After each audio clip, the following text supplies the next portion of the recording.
Wendy's Coffee House, talking with Jocelyn Buckner. Hello, I'm Wendy. Thanks for listening. Okay, the day I'm doing this show, I'm recutting it because it was in the archives, and it's relevant to now, UFOs and all that, ETs, unexplained. We're going to talk about the Bradshaw Ranch, which is similar to the Skinwalker Ranch. This ranch is off limits. It's in Sedona. And she was a Vortex tour guide for 20 years or so. As I'm preparing to do this show, in the mail arrives, unsolicited and totally unexpected, How to Become a Mermaid, Embodying the Elemental Energy of Water. The author lives in Sedona. Synchronicity. And now for the show. Nobody else saw her. I was the only one that saw her.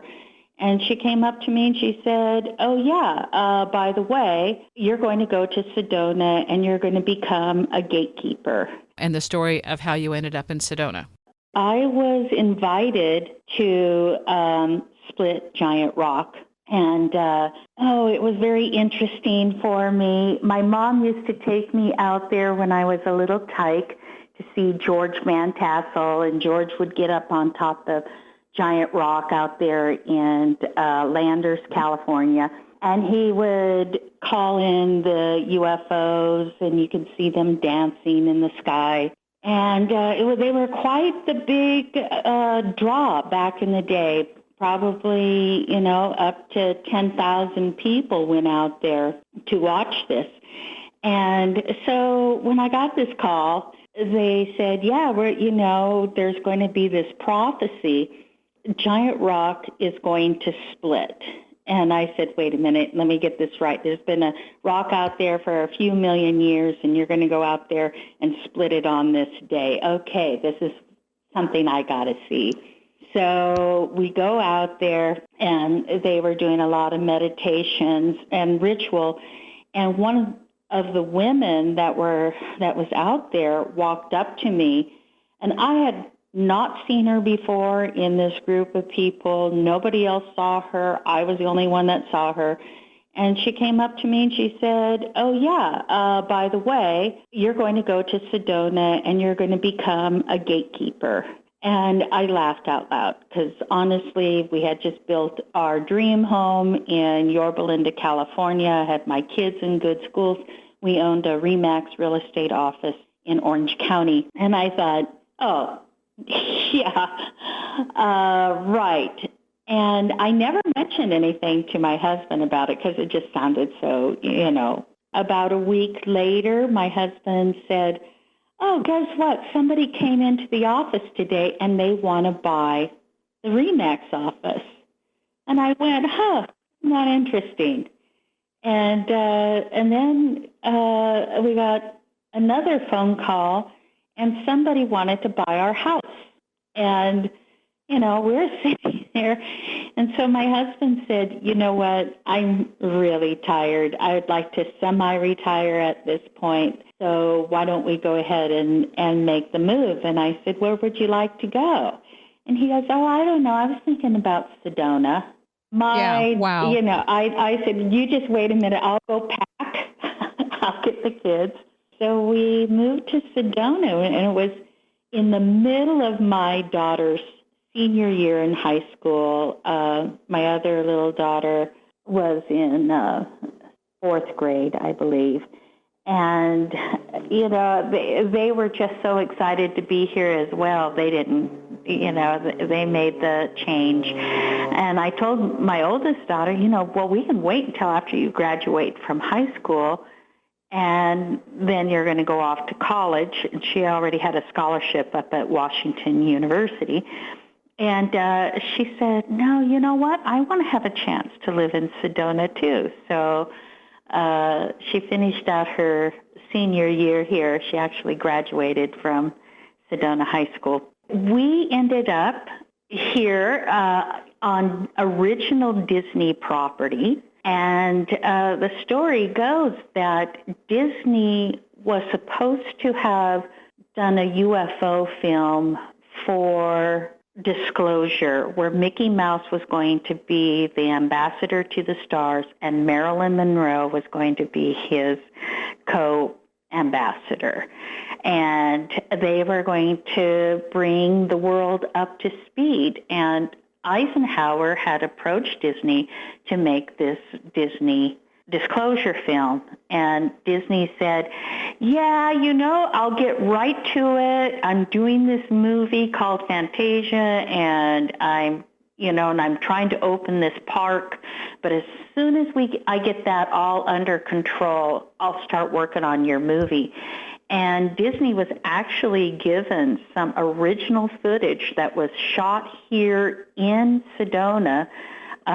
Years ago, Sedona was just a backdrop for movies, for Western movies, even. As you know, Elvis Presley was here. He was out at the Bradshaw Ranch, and, he ended up buying a house over on Verde Valley School Road and spending a lot of time out here. But the West, so he was thinking, Disney was thinking about making kind of a Western movie. And so he bought this property, and right where they filmed this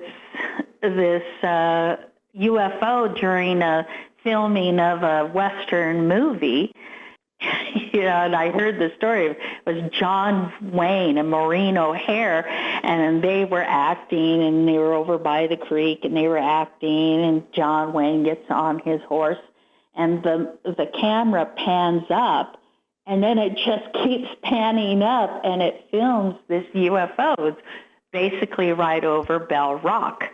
And wow, I hadn't heard that. That's amazing. And we have a like this historical movie place in Uptown, and for a long time, that movie, that little clip, it played at that little tourist put in your quarter and watch a movie here.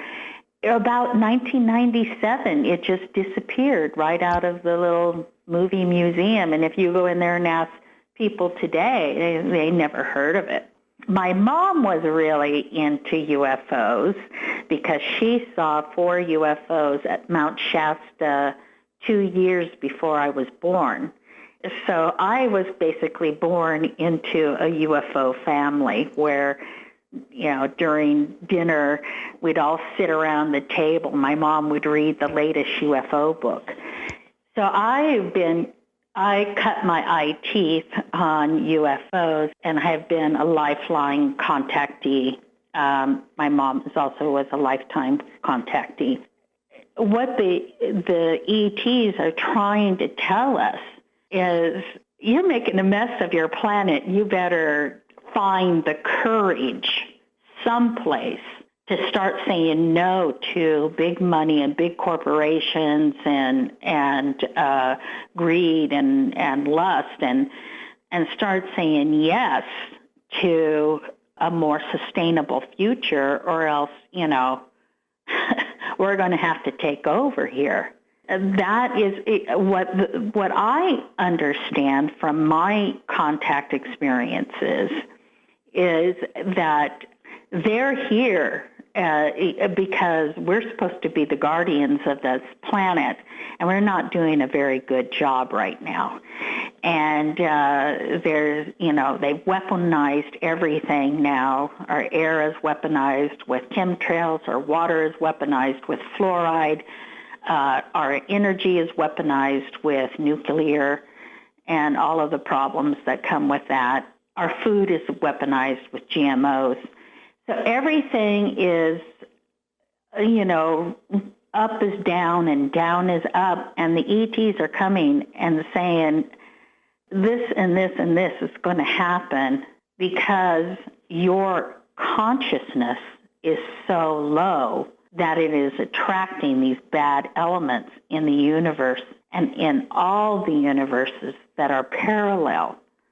So when we explode a nuclear bomb, or when radiation is dumped into the sea, it doesn't affect just the United States or just, that little area right there outside of Hanako, Japan.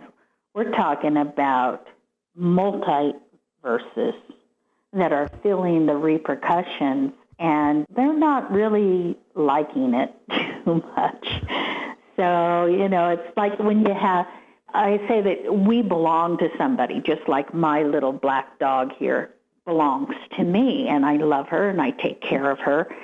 And when she is naughty, I scold her and I make her go lay down in her bed.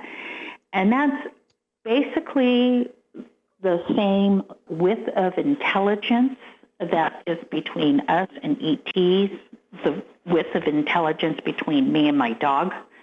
And it is also the way that they treat us, because we belong to them. We're part of their progeny. And they're going throughout these universes making God grow and making consciousness grow and creating life, which is very, very precious.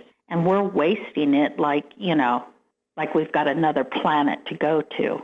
Have you had a similar ET experience, Wendy? My experience has basically been contact and hearing. Well, one of them was a mechanical voice when the guides told me that I would hear my intuitive stuff. I have spirit guides, and they were saying there was going to be contact, and I'm like, okay, well, that's great, I'm ready. And they said, and this is from both that ET element and the guides, we don't want to frighten you. And I thought, well, I've had lots of experiences in my life. I'm sure I won't be frightened. I can deal with it. So at 3 a.m. in the morning, when I'm sound asleep, I wake up, and in the corner of the room, I hear a voice, and it's a mechanical voice that says, Wendy. It can't quite say my name. And so what I hear is that tone, and immediately I went into fight or flight. I froze from the toe up to my head. I'm thinking, oh, darn, because I knew at that moment I shut it down. I knew at that moment I had lost the connection. But what the purpose of that was to demonstrate there are certain levels of contact that we are still not primed for because of our evolution.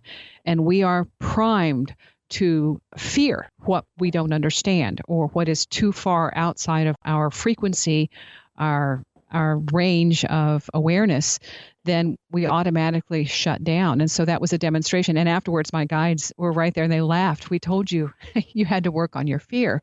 And they were representing that to our species and us as human beings evolving our consciousness, that this is where we're at right now, that we tend to, in so many cases, jump the gun and think, oh, this is meant to frighten us. This is meant to subjugate us. We just can't fathom that there would be something of that level here to help us.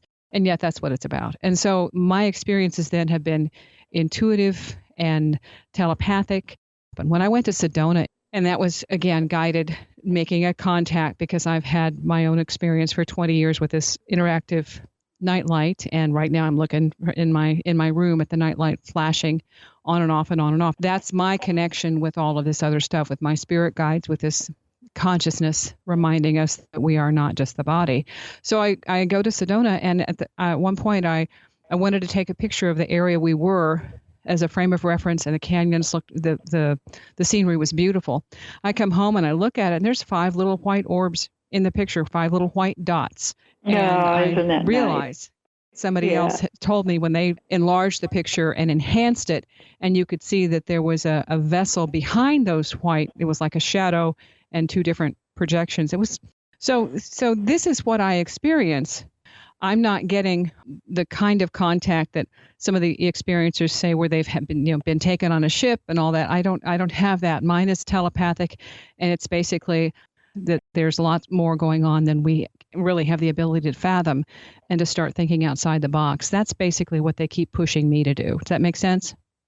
It sure does. And for years I studied with Dolores Cannon, and I did the quantum healing technique that she teaches. It's basically a past life regression, and then she takes you a little bit deeper, where you can ask certain questions, because your guides, as you say, or your higher self, or God consciousness, whatever it is, comes through and will answer any questions. So I want to ask, have you ever been regressed? Have you ever been asked, have I had an ET experience? Because there's a lot of people that I have regressed through the years, and until I got them on that table and, took them down, they didn't really remember what their ET experiences were.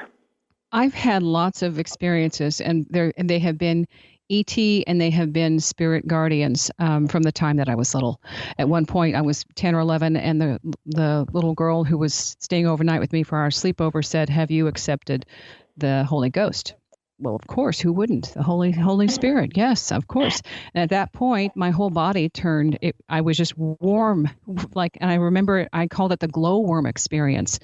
And I tried to tell her about it, and she didn't want to talk about it. I thought, okay, this is something I don't talk about to other people. But from that type of experience, young, don't we? And I remember when I had the ET dreams of being taken here and there and landing on a ship and going into the ship. And I just associated those with dreams. But what I was also being given was information about healing and information about drugs that were coming online later on. And one was significant because it had to do with later on when I had a brown recluse spider bite. I was given the exact thing I had been shown in a dream, 20 or 10 years earlier, this little cream that would heal things. And basically, when I got the cream, I knew that wasn't going to work for the brown recluse spider bite, and I just had to say no. And at the time, I thought, well, isn't that amazing? They gave me the information about how this would heal, and yet when I finally got it, I wasn't supposed to use it. It would have countered it needed to stay open so that the toxin would be released from the body and not go into. It's a systemic thing, and so it would have caused more problems to seal that wound. But I woke up in the 90s, and I had these two tall beings in white robes at the end of my bed, and I realized they've got a clipboard and they're discussing me. And I heard my name. I'm thinking they're talking about whatever I was doing, and I tried to start focusing on what they were saying, and immediately the one said she's awake, and they were gone. I couldn't see them. Another time there was a UFO in the bedroom. The dog growled. This is 2013.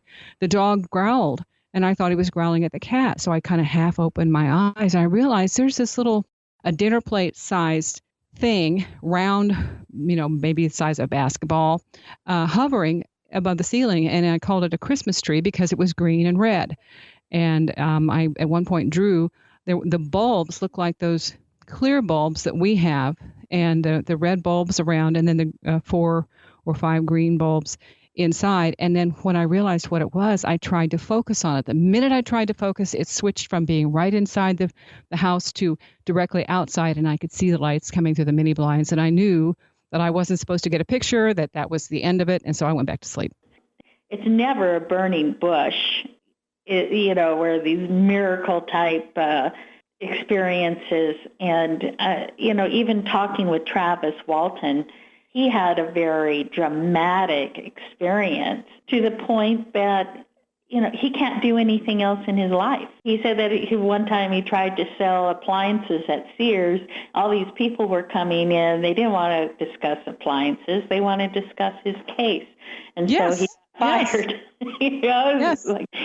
He says, I can be a lumberjack where I'm out there and nobody's around me, or I have to, keep on the UFO. And there's so many people that want to hear about his story, and as he's coming out with more and more details, because there are things, like you said, that we get the idea we're not supposed to say anything, or it's not time yet. And how many times have you sat down to write something down so you wouldn't forget, and the thought had just completely been erased from your mind because it had something to do with the paranormal or the ETs? It simply wasn't time. And I think that's what the Phoenix Lights were about, is that they were a signal of, yes, it's time, and yes, we're going to wake you up now. All of those things that you either incarnated with as a way of the volunteer from another star system. That's what Dolores Cannon says. She said that about 100 years ago, the call started going out across all the universes out there, across everybody, and they said, okay, we've got this planet. It's going through this big change of consciousness, and we need volunteers. And last time we sent down this one guy, and, they put him on the cross and crucified him. So this time we're going to incarnate as humans, and we are going to hold the energy to a higher consciousness, and we're going to, open up possibilities and new realms and get Earth to be not only this higher consciousness, but also get it to be a first world civilization. My guest, Jocelyn Buckner. Now, this show's from the archives. It's focused on the Bradshaw Ranch, also other experiences in Sedona. ETs, UFOs, paranormal, it's all here. My guest, Jocelyn Buckner, was a tour guide, Vortex tour guide for 20 years, and she has some stories from behind the scenes, but she also has her own personal experiences that we're going to talk about. So stick around. Wendy's Coffee House. Wendy's Coffee House. Sedona is the hotspot, and my guest, Jocelyn Buckner, has the behind the scenes. After being a Vortex tour guide for 20 years, she has a few stories of her own. The Bradshaw Ranch, it's something like the Skinwalker Ranch in terms of tons of paranormal, unexplained, ET. Can you share some of the experiences you've had out there? Oh, sure. The Bradshaw Ranch is one of these really high, strange paranormal spots. But let's remember that the energy is very subtle. I've taken people out there, and my hair is standing on end, and they couldn't feel it if a ball-peen hammer hit them over the head. They were just completely not open, not registering. They were just looking at the scenery, thinking, "Oh, gee, isn't it beautiful?" And I'm seeing chemtrails, and he's seeing a beautiful blue sky. So, it's really where you are coming from. I didn't tell you the story of going out there with a Native American. And I went out there with a guy. His name was Tommy Redfeather. He's deceased now. His family used to talk about the Hanaki ruins, like, that's where Grandpa used to live. And there were only very special Native Americans that could live there. Basically, all of Sedona was very, very sacred. It was so sacred, nobody was allowed to live there. The only time that you could live there is if you were a shaman or you're on a sacred path or something like that. So he takes me out there, and there were these Kachina god rock art, petroglyphs, and you could count that they had 13 feathers. And he said, turn around. And I turned around. I'm looking over Bradshaw Ranch. And I swear to God, Wendy, this feather that was about 3 feet long fell from the sky and just simply dissipated. It was the weirdest thing. And I asked him, I go, what is going on? And he said, well, that is a message from the Kachina god. The eagle Kachina god lives here. And and I said, well, what's a Kachina? And they said, well, Kachina means, in the Hopi language, those who have come from the stars. And that there are 3 kinds of Kachinas, those that we would describe as angels. Then there are leaders or helpers, like, the tall whites that come down and they teach the consciousness of life. And then there are the watchers. There's another type of Kachina. They just, they watch everything. And when you do something bad or good, they hold up a mirror so that you could really see these. But all of these are really held in really high esteem.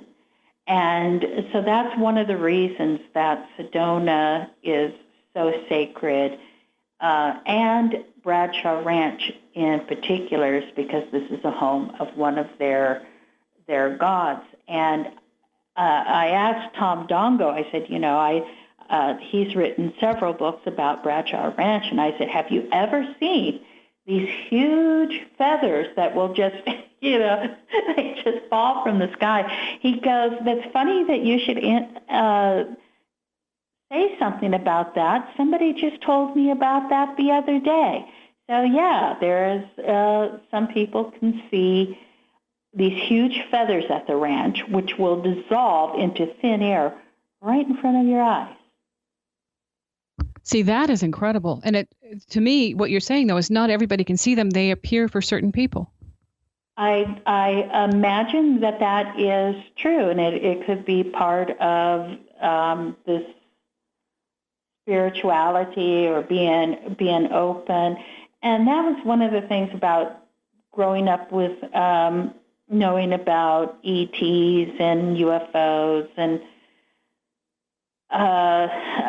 never being afraid. The fear comes from Hollywood. Just look at all of the movies that we've had to endure that are nothing but ET war. Well, that's what conflict sells a story. But all of these people now all over the world, they think that if UFOs comes, it's going to be the war of the worlds. And they've always been here, right? Yeah, that's it.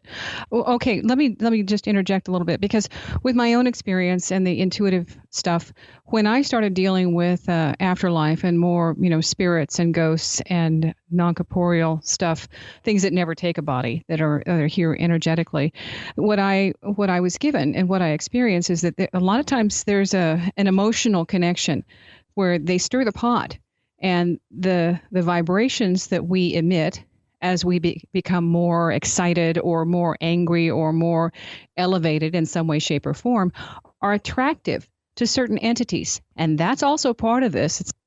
It's not all about the ET stuff. It's also about the other elementals, the other beings, the other forms of conscious awareness that don't look like us in any way and don't have to be corporeal, but they are also in our space. And so the things that we do, whether it's just a thought, create for them sustenance. It creates something that they respond to, and we attract others. And I think that for me was the most informative, the most helpful to understand. I really had to pay attention to my thoughts, because I was manifesting things that maybe I really didn't want in my space as a result of negative thinking. Yes, does that make sense? It does. It does. And negative thinking for you might be positive thinking for another person. Let me say adversarial are much more aggressive thoughts of maybe being vindictive or holding a grudge, or negative in terms of something that would be harmful to somebody else or to myself or my environment. Not just, I won't win, not just a sour attitude, but a negative thing of I need to be dominant over somebody else. I'm in charge. More egoic and more caught up in the thing of having a power that somebody else doesn't have. And that to me it brings a different kind of entity into your space. That I've experienced. Absolutely. And that's what I was talking about. It's what you bring to the experience. So if you already make up your mind saying, whatever happens, I'm not going to be afraid.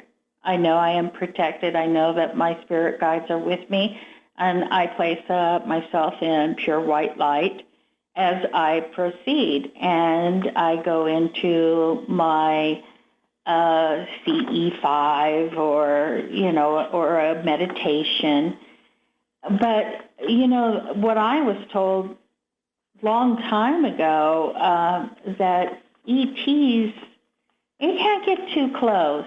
They get, because they can feel all of our self-hate, all of our negativity. To them, it's like we're a baby with a stinky diaper, and they don't want to get too close. So you can stay over there with your stinky diaper self, and they'll stay over here, and they will communicate, but you'll never see them get pretty close. And all of the ETs that I have ever witnessed, with the exception of a robot kind of R2-D2 type of being, they've all looked sort of like us, where you can, if you dressed them up in normal clothes and put them on the streets of LA at night, you wouldn't think twice about seeing these walking around. When I had an experience in 2009, they were showing me some of the others who are here, and I was guided to go to a certain place as to deliver a message. And the test was whether, I would follow instructions, that kind of thing. And I took a detour. My husband's with me in the car. And it was so funny because it was a deviation from the course I was supposed to go. And with that, I was in this, unfortunately, a completely blocked off apartment complex. It was one way in and one way out. And so my shortcut was not a shortcut. And as we're driving by the pond in that unit or that place, this is what was so phenomenal. The geese formed a question mark, synchronized swimming, question mark. And my husband looked over at me and he said, see, they wonder why you're doing this too. And I tell you, if I had not done that, that little demonstration wouldn't have happened. So even me deviating from the course was part of the plan. And at that point, then I followed every direction from from that point on, knowing that they're right beside me, that this wasn't a secret, that all of my actions were being noted. I just thought it was hilarious, though, that they gave me a way to say, yeah, see, bright ideas. And It was just a perfect way of saying, here, we're paying attention too. And that stuff goes on for me a lot. Well, that's another interesting point. I was talking with Susie Hansen, and she's from New Zealand. New Zealand? Yes, wonderful woman.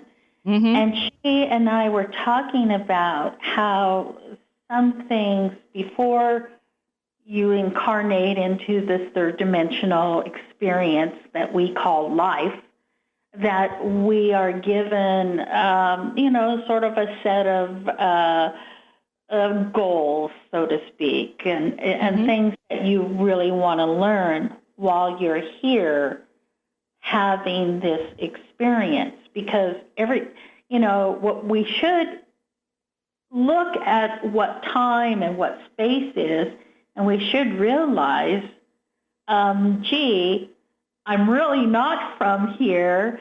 This is part of the dream, the dream of consciousness. And so when you are telling me about dreams, I'm thinking, okay, well, an experience is an experience. It doesn't matter if you're in the third dimensional consciousness or the fifth dimensional consciousness.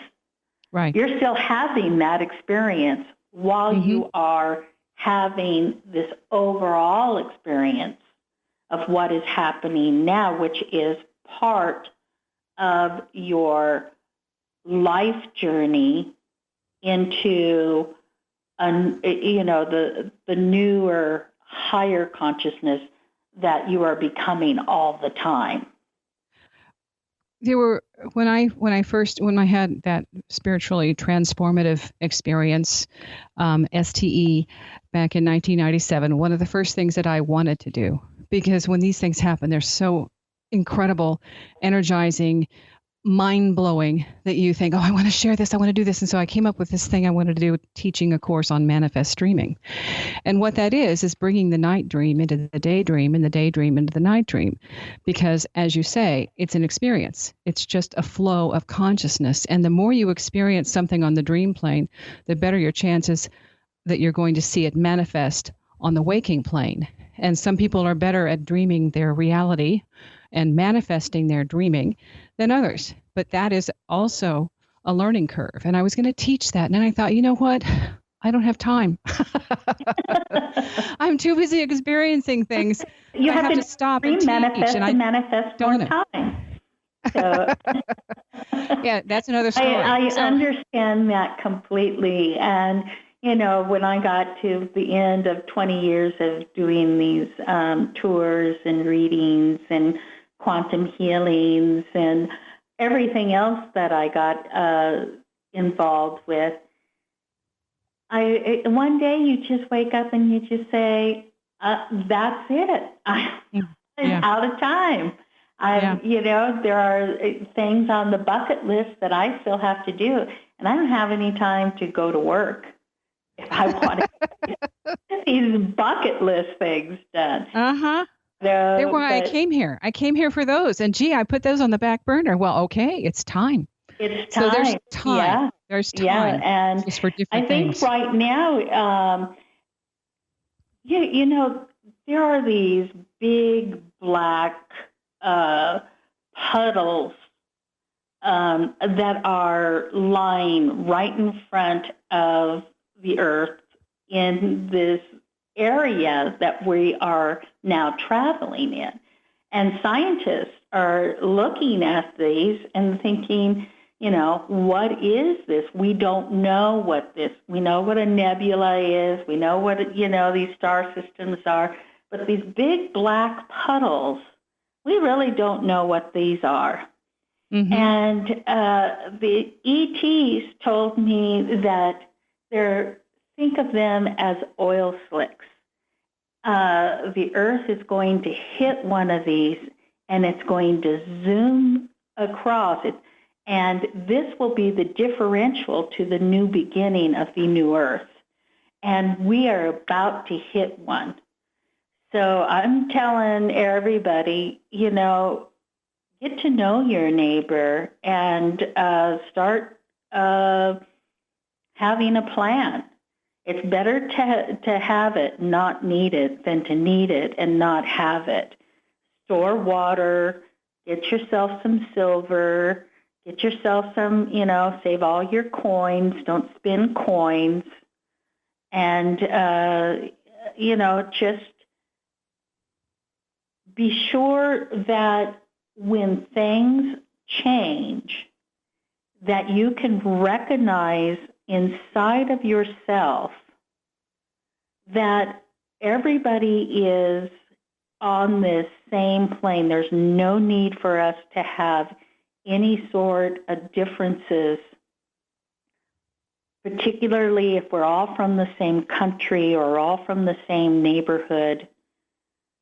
We need to hold it together because things are going to happen and things are going to be happening in the Earth that are going to bring about change quickly.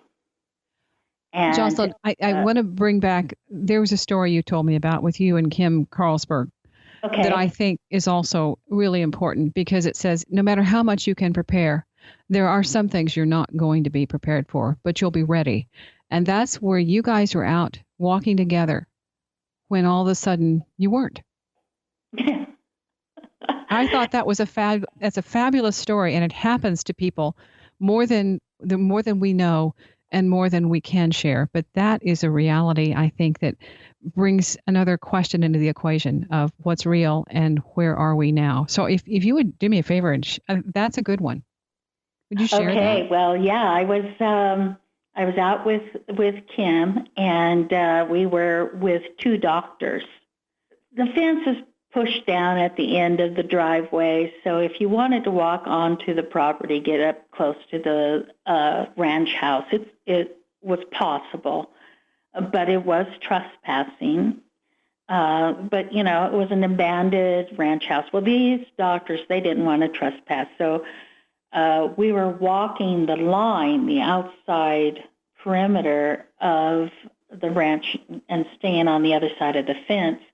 And this works well because you can invite those unseen others over to you, and you can have the experience. And so we were walking along this line. We were past the famous windmill, and we were getting down near the wash, and they had some outbuildings over there with some old advertising on it, and that's what they wanted to go down and take some photos of it. And Kim said that she turned around, talked to him, she turned around, and I had completely disappeared.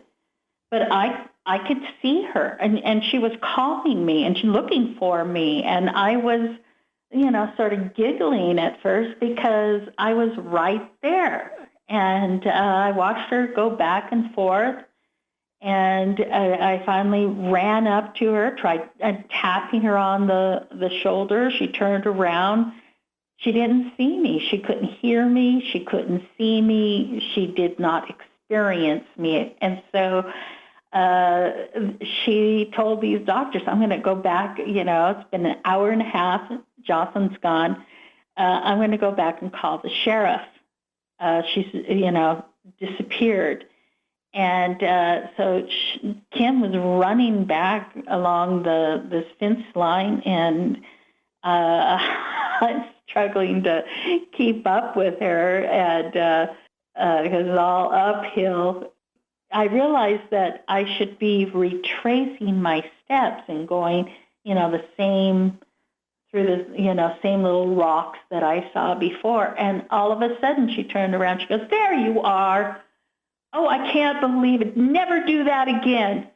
I was worried, and she just went into a tirade, but I could see her. I could hear her. She had no experience. And this, like I said, went on for an hour and a half. We have the 2 doctors that were there as witnesses as well. To me, this is just a little minute capsule of what we can experience in the cosmos. There's a lot of things that we don't know about. We don't know about our oceans, and, we don't know about space. Yeah. So, and we go along and we pretend like we know everything, and or we pretend like science is the answer to everything. But science can't explain love. They have no formula that will create love. So can we really put all of our eggs in science's basket? Jocelyn, we have to go. Call me when you're in Sedona, and I'll show you some secret places. I will hold you to that. Okay. Wendy's Coffee House, I'll put links in the bio, how to connect with me on the blogs, Talking to Nightlights, and Wendy's Coffee House. Also, I'll put Jocelyn's link to her website. Thanks for listening.